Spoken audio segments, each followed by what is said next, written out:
Yo, all right. Hey, hey. Oh boy, man. Um, yo, what up? It's been a bit. It's been a while since I've like actually recorded something.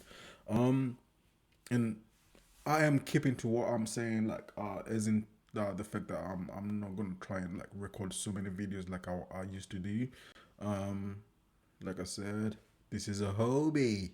I keep saying that, like, yeah, but this is a hobby. Like, it's not. It's like if it becomes a, if it feels like it's becoming a job, then I don't want to do it. So yeah. Anyway, this one I felt like I had to do it because I used to like, and this is the problem with like this blowing up shit. Oh, if you blow up, because it amplifies who you was as a person. And this video, which I'm about to kind of react to, is about Andrew Schultz, which is so sad because, like I said, I'm always one of them people like who know when like some shit is like bubbling up, which is great. And Brilliant Idiots, I used to applaud that shit when nobody was watching Brilliant Idiots. I used to applaud that shit, like me and this nigga called Apollo. Hey, shit, if Apollo, if you're watching this, man, shout out to you, man. We used to upload this shit like every single day before even Brilliant Idiots. They didn't have nobody uploading their shit on YouTube, and we used to do it because I believed in Andrew Schultz and I believed in, of course, Charlemagne. Like what at that time was like a nigga who I thought like, yo, he was always keeping it real, and I'm all about that real shit. And I'm making this video because, man, Andrew Schultz has been going down this route, which I haven't been kinda like appreciate. Hey, I mean, you know what I mean? Like the video will explain what I'm trying to say. But yeah, that's the intro. And like I said, I have yeah, I haven't been feeling like making videos. That's not my thing. Like I said, I'm gonna focus on my socials. That's what I do, like Twitter, Reddit, all the other social stuff. You know what I mean? But anyway, let's jump into this reaction video. Like I'll call it a reaction video, but probably I'll be talking way too much. Like I'll be talking over it anyway. Uh, so yeah, let's go. Million monthly views on YouTube alone. Oh, my And bad, his my bad, my podcast. bad, my bad. I'll start from the start. There you go. So for the past 2 years, Andrew Schultz and the Fliggin' Podcast have been absolutely blowing up to levels never seen before, especially for a comedian who technically still doesn't have a comedy special on one of the big streaming platforms. And even then, his podcast still got over 18 million monthly views on YouTube alone. And his podcast episode with Joe Rogan, I think, has nearly 40 million views, which is absolutely insane. Insane. And on That's top of amazing. that, his That's self-released comedy amazing, special that actually. he put out on YouTube, which we'll cover later on, has over 18 million views, which is technically up there with comics like Mark Norman and Shane Gillis in terms of overall reach and views. However, for the past 2 years, Andrew Schultz has been slowly turning into what him and his Rogan Sphere comic friends would always hate on. Goes in my mouth. Do you know what? You know what you just said right there? Like, Andrew Schultz has been turning into how some of like how like to the like into the people he used to hate on. Like, that's actually uh, like that's a bar. Like you have to listen to this, and this is what I mean about like when people start getting on or when they get popular and shit like that. And this is what I always say. Like I'll always be like an underground nigga, right? Because I feel like once you get like a bit of success and like and when niggas start getting shit like moving, like they start changing. You start acting different. But someone said to me, and I think this is like a well known thing, like where someone said like if you change because that money starts rolling in or that popularity starts rolling in, you haven't changed. You just amplified who you was at like in the beginning. So if people say, because I've noticed it as well. I've noticed like how Andrew just became so egotistical and so arrogant at the moment. But yeah, but I'm just saying, like I feel like then that was in him from the get go. So he fooled many of these. But anyway, yeah, let's continue.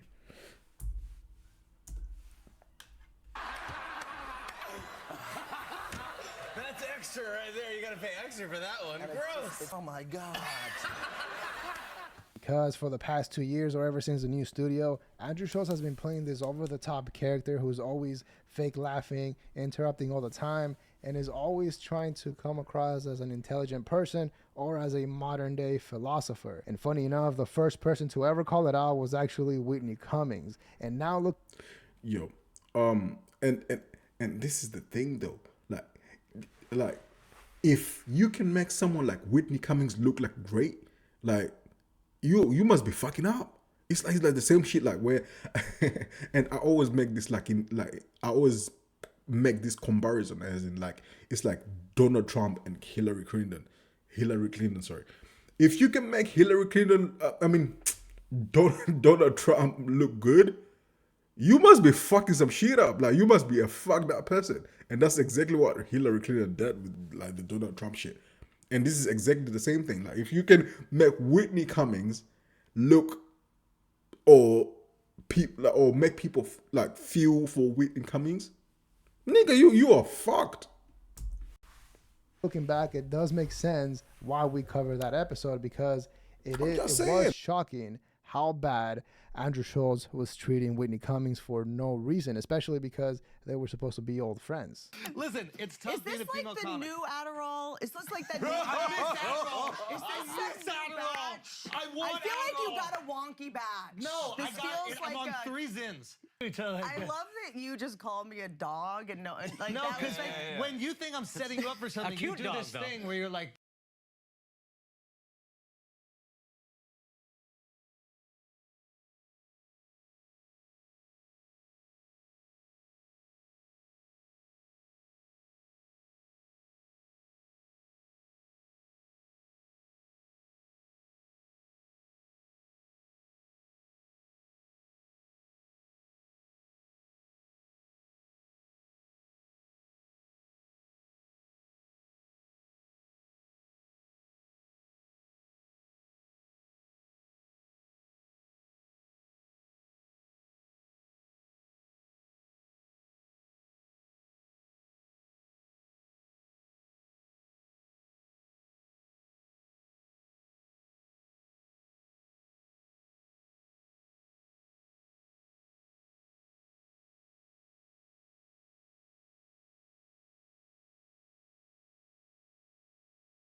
this? No, this is just how I look best in the light. I'm getting older, Andrew. Oh. You mocking that biological age thing, let's not pretend that you have become a complete dork. I listened to your last episode where you guys were like, oh, we're talking about why women are more admitted into college more and that men don't. Who gives a When did you guys become such dorks? Who cares? Thanks. Free tape! What the Come on. tape? I'm Team Andrew Tate, like, bro. what? Free Dude, I was down when you guys were like,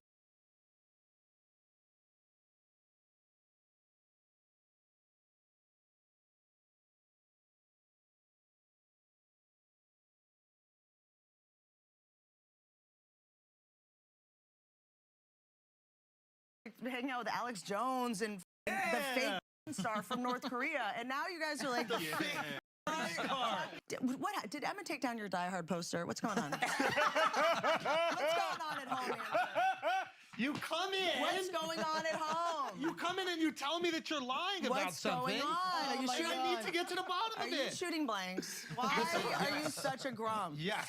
How am I grumpy? You have some rage at me, Andrew. This is a new kind of rage. This is a good. And the wild thing is that it now seems like we have been witnessing the slow downfall of the Rogan sphere, especially with the whole recent situation with Two Bears, One Cave, which I think we can all agree that that podcast has absolutely hit rock bottom. And although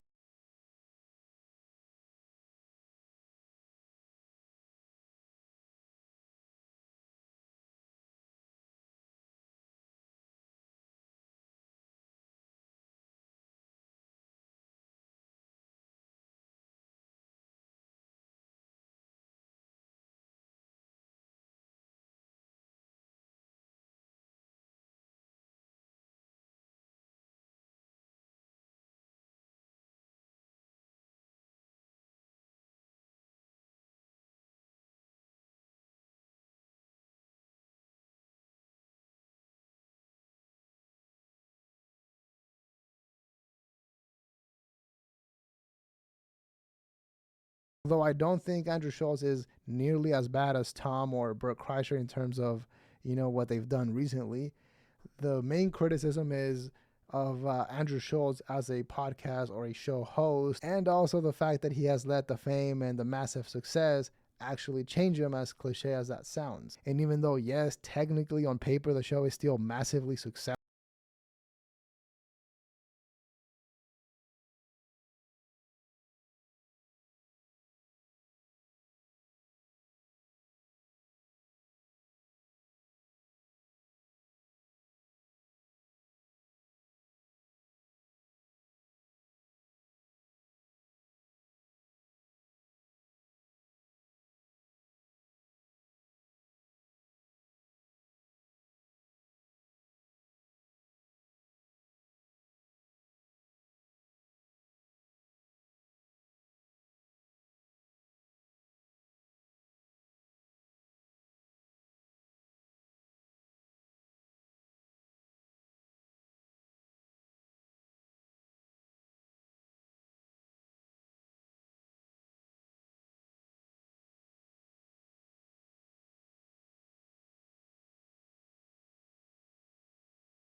there is no denying that Andrew Schultz has changed a lot, and it was very drastic. And now the show has gained a reputation of not being the nicest to the guests, making them feel uncomfortable at times, and also having little limits to what questions and subjects they are willing to bring up in that podcast.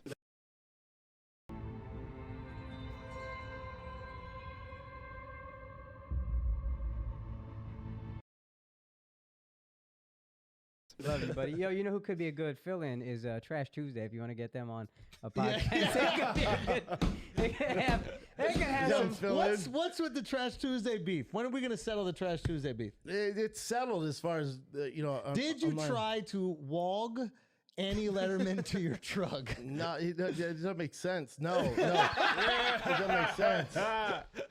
No. Okay, so then follow up. Why does it not make sense? Why does that make sense? It's her perspective. Oh wow! I don't know, Dave. I don't know. No, I don't, because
Because you know what that clip was going to do. But I didn't do it.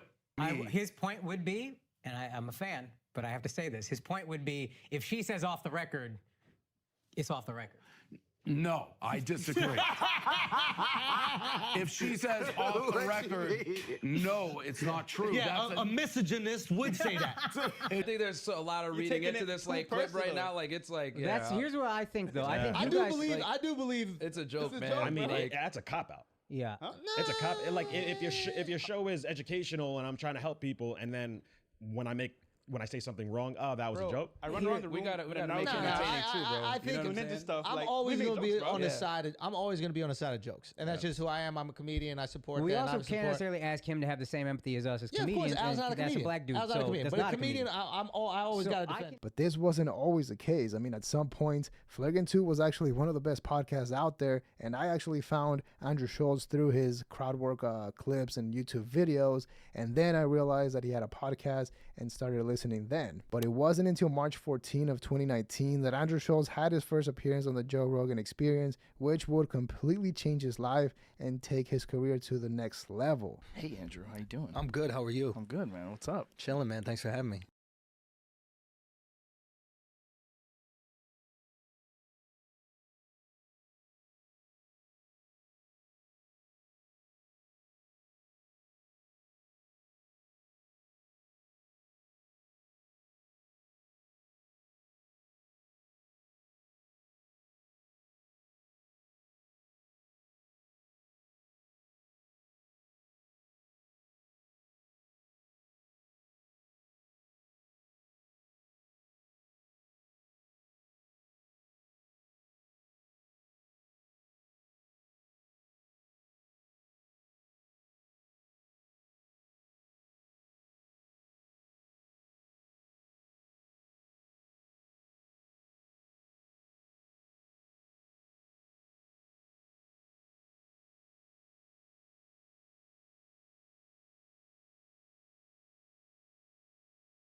Thanks for being here, dude. Of course. Hey, I like what you're doing.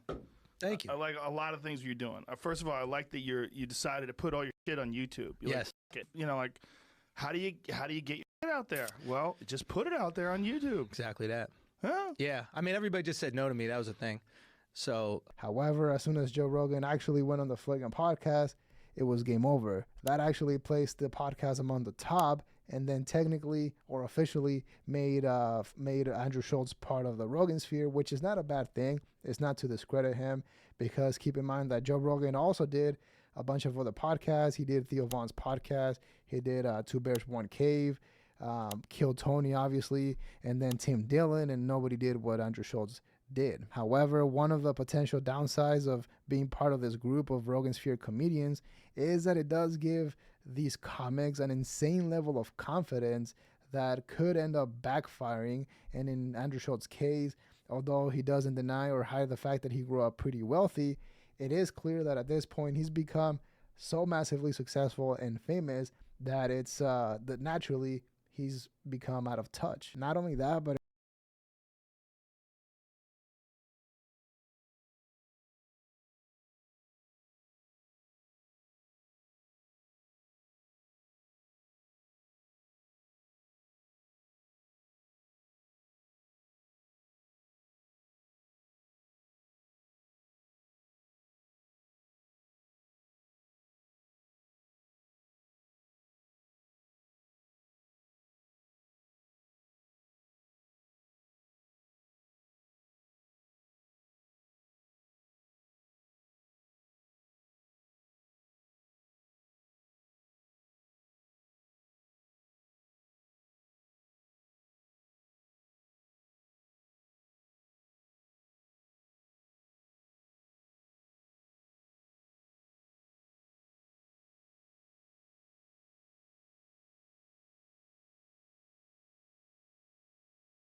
But it also seems like he wants all the attention and is trying to be more like the Joe Rogan podcast. And I don't think anybody in his own team is calling it out. So it's left to comedians like Shane Gillis and others to come on the podcast, realize that Andrew Schultz is acting wild, and then call it out themselves. Yeah, I have everything I need, and I'm not happy as angst. Feel. Whoa. You got your nails painted. You look like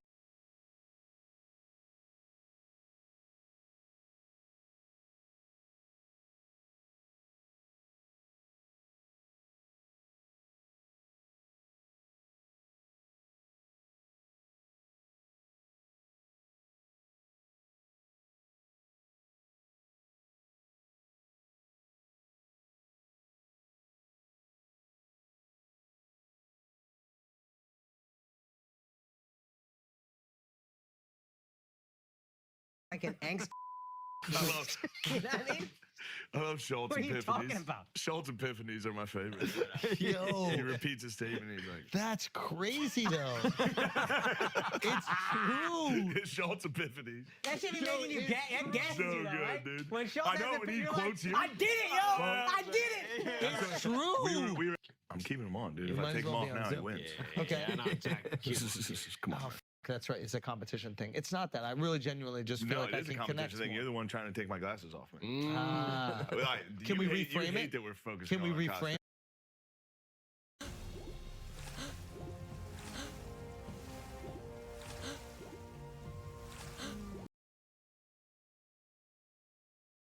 Frame it? No,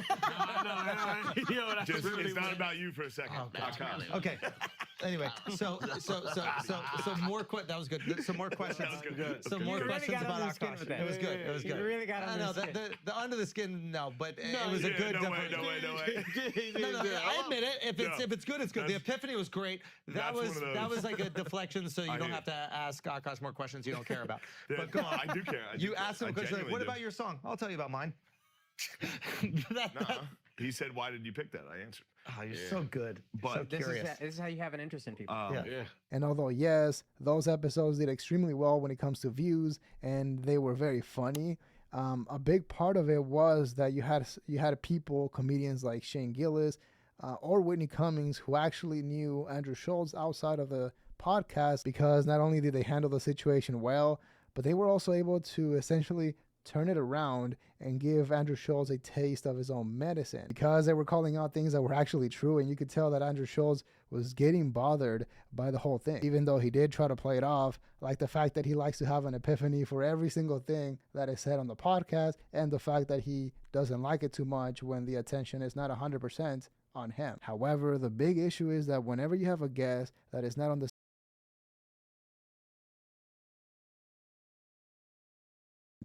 Do you think people really have an issue with nepotism, or they have an issue with themselves?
Estelle just not getting a role.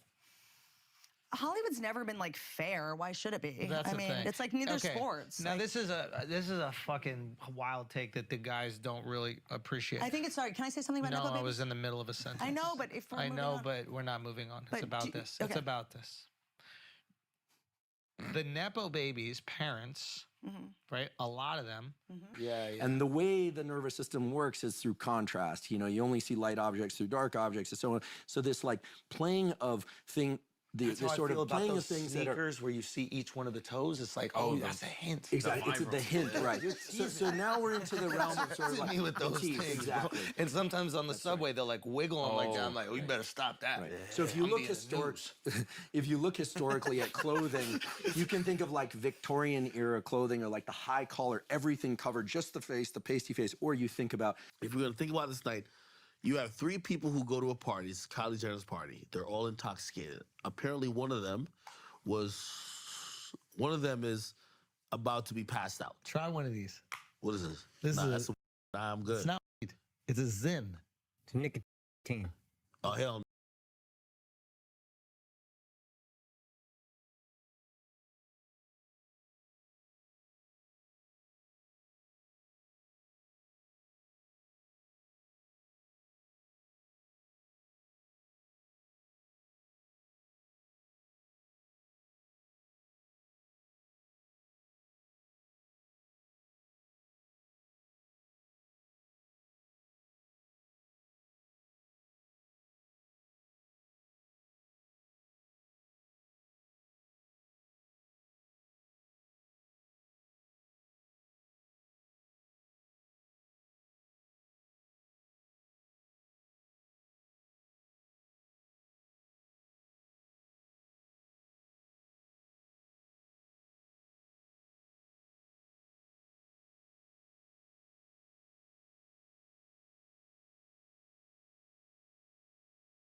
No. You're gonna be hooked. I'm good. I'm good. It's not about a hook. And also, the whole interrupting situation on that show has gotten way out of control. I mean, just on their last episode, they had Russ on the show, and at some point, he literally had to ask everybody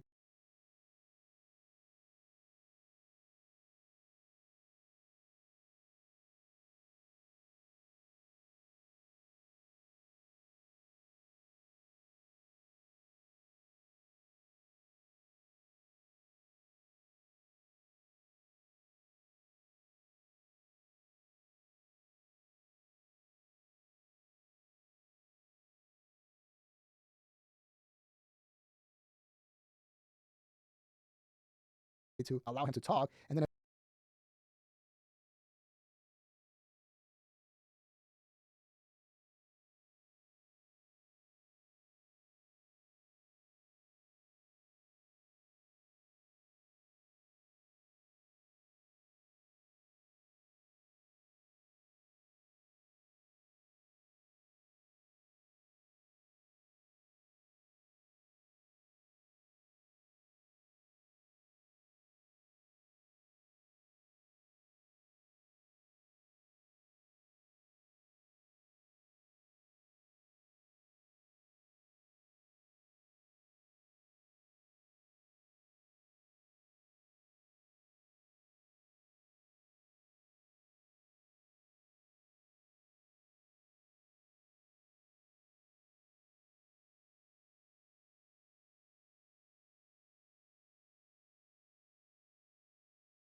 And eventually he got the point and just started talking over everyone and not even letting Andrew Schultz speak, which you could tell he was not a big fan of that. And once again, to be fair, it is no longer a podcast and it's more of a talk show. So obviously there will be more interruptions, but that was the reason why comedians or podcast comedians would hate the morning radio, the morning TV, and the late night shows, because it was a platform where they would do the gotcha questions and not really let you be yourself. And funny enough, I'm pretty sure that now whoever thinks about going on the Flagrant podcast or the Flagrant show has to consider that they got to be sharp and able to handle whatever they throw at them. For example, the whole Whitney Cummings episode was absolutely insane. It was so wild, but at the very least, she was able to come out on top because... What the is rainbow dust? Yes, it's a real product. No, it's not illegal, and it might just change. somehow Andrew Schultz actually made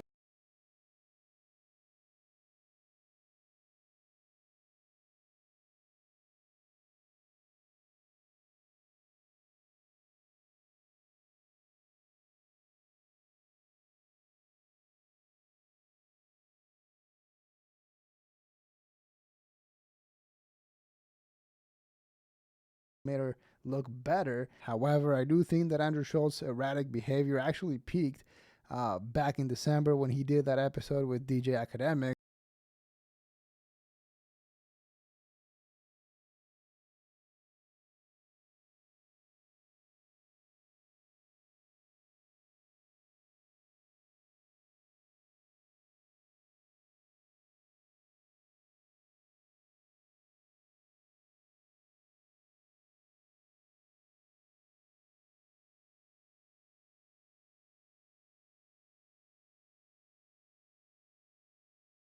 You won't get hooked. Hell no. I'm good. It's like a dip.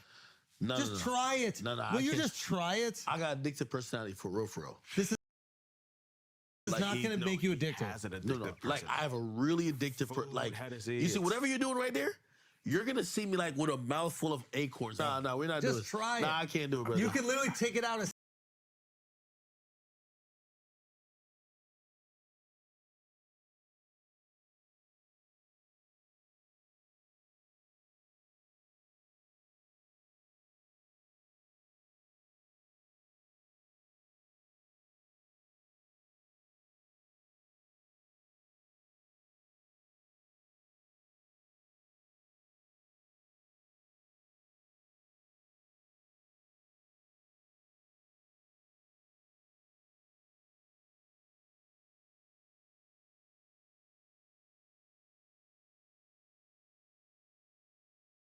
Second afterwards. You're not going to feel anything. Hell no. Just try one. No, I can't do it, brother. I can't do it, bro.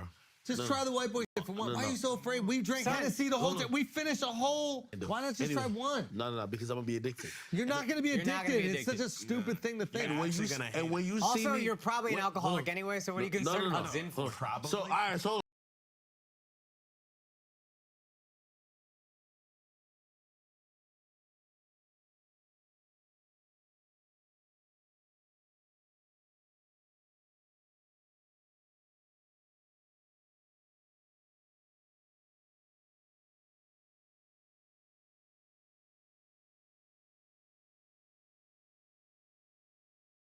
hold on, let me ask you a question, Akash. When you see me, Now, to be fair, that episode was the last one of the year. They were drinking, and it was more of a laid-back episode with DJ Academics, and it wasn't his first time, so, you would assume that they were more comfortable with each other. But even DJ Axe was caught off guard by the way that Andrew Schultz was acting, not only by making fun of Fresh and Fit getting demonetized, when just last year he was telling DJ Academics himself that Andrew Schultz had nothing against them, but also by essentially trying to force him to try those sins, which was a very tough thing to watch. And that would also happen with different guests on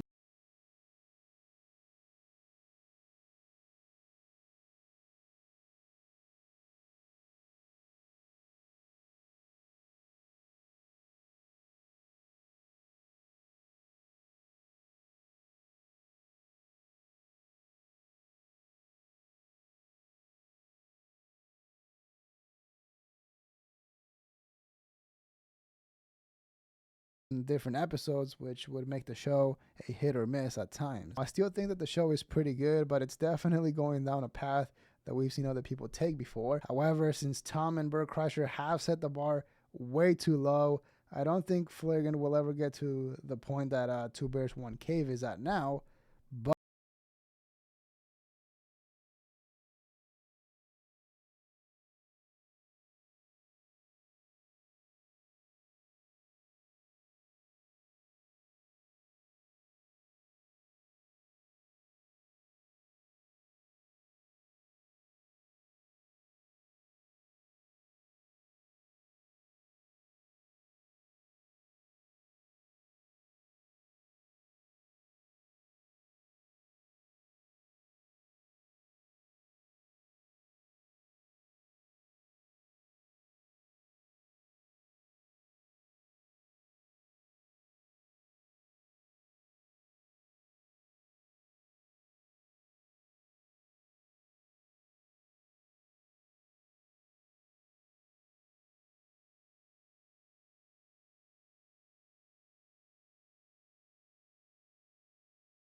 But I could be wrong. However, the one thing that was very disappointing and a sign that the show was definitely changing was how Andrew Schultz now, for the second time, has decided to avoid a subject just because it wasn't the best look for him or someone that he